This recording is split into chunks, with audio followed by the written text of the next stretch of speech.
In this video, we're going to be taking a look at Wooof for the vintage collection. This is the repacked action figure based upon the original appearance back in 2011.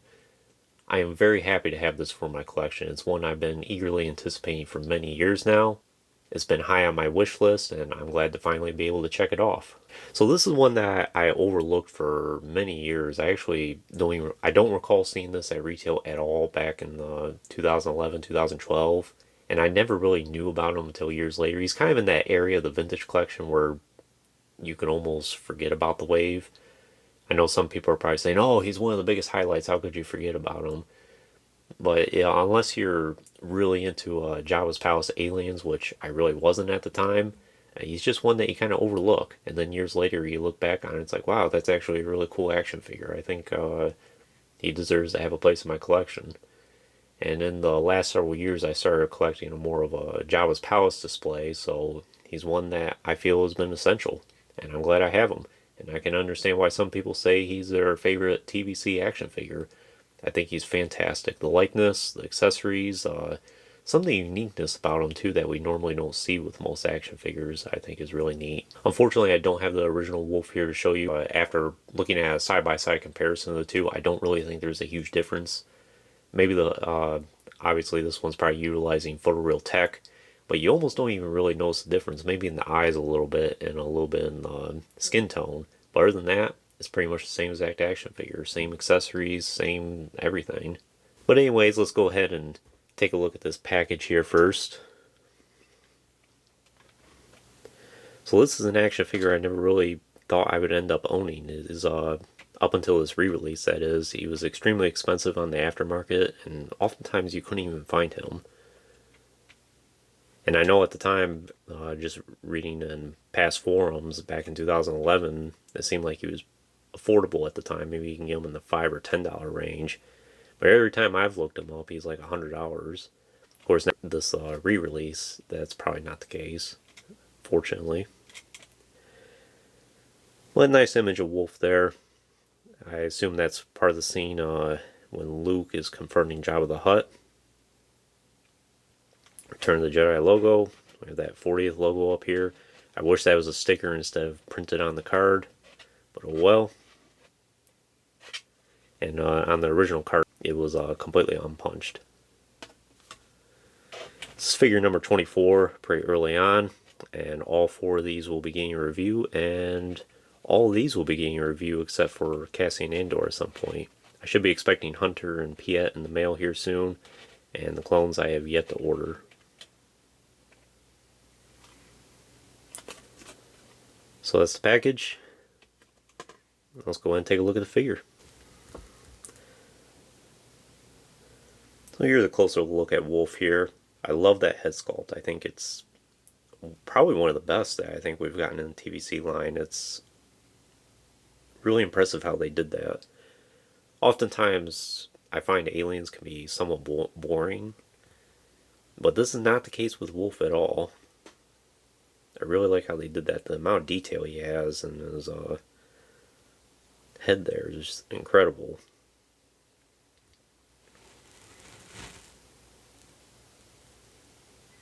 All the creases, all the wrinkles, all the spikes or whatever it is just poking out of him. It's really neat how they did that. It has this bandolier here. Some, I would assume, ammo canisters. Nice detailing in his vest there. And something interesting that we don't really see is this really thick cloth material. It almost feels like wool, even. It's just a material that we don't often get with Star Wars action figures. It's probably the first one I've owned that has a material like this. It almost feels like carpet, even. So really nice that they did that. Not too much of a belt there.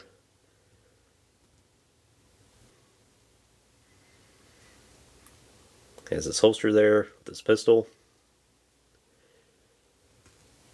And very thick clothing material has around his legs there. And they kind of remind me of another action figure that I'll show you here. And I wonder if it was borrowing the same legs as this one as well. And that's Vader's apprentice here. As you can see, he kind of has that wrapped look around his legs as well. They're not the same. At first I thought, I wonder if it is, but it's not. Not sure if any parts from Wooof here have been reused with other action figures. Nothing looks too familiar for me.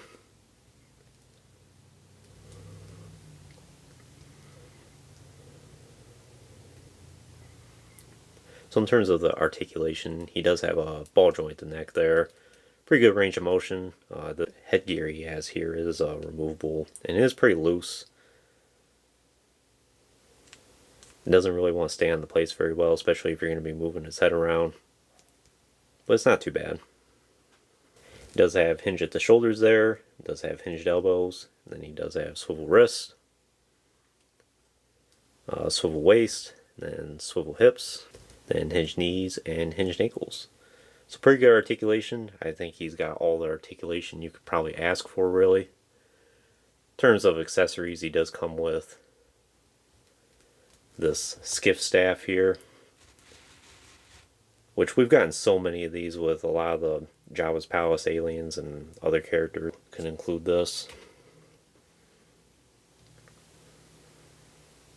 But pretty nice detailing for what it is. Has a blade sculpted on it and painted.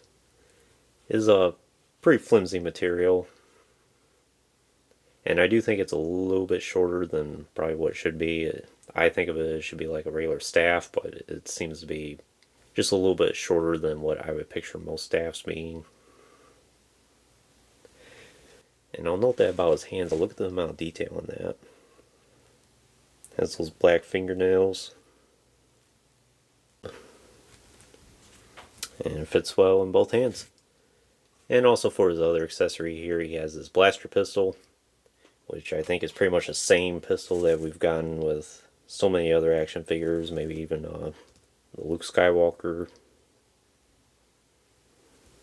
But it looks nice. It's a little brown with some silver paint detailing.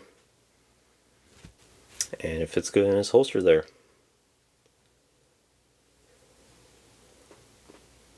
Give you one last look at Wooof here. Actually, I'll show you that headgear here real quick. Has some nice detailing at the top there. And it's a pretty soft plastic. And it stays in the place there. Other than that, I think that's all there is I could tell you about Wooof. Would I recommend him for your collection? I definitely would. Even if you're not big into Jabba's Palace and the aliens that go along with it, I still think it's a worthy addition for any collection. You can use them for multiple purposes even. Maybe you can be like a prisoner of a bunch of stormtroopers if you're big into collecting army builders, that is.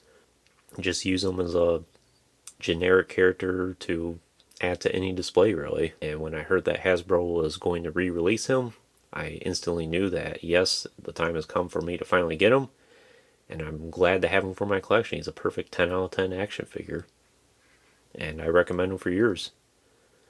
So anyways, that concludes this review. I hope you enjoyed it. Stay tuned for more reviews in the future. We'll be playing more to come. And if you haven't already, please like the video and subscribe to the channel. I greatly appreciate the support. And check out that Instagram link in the description as well. More content will be coming on that. Thanks for watching.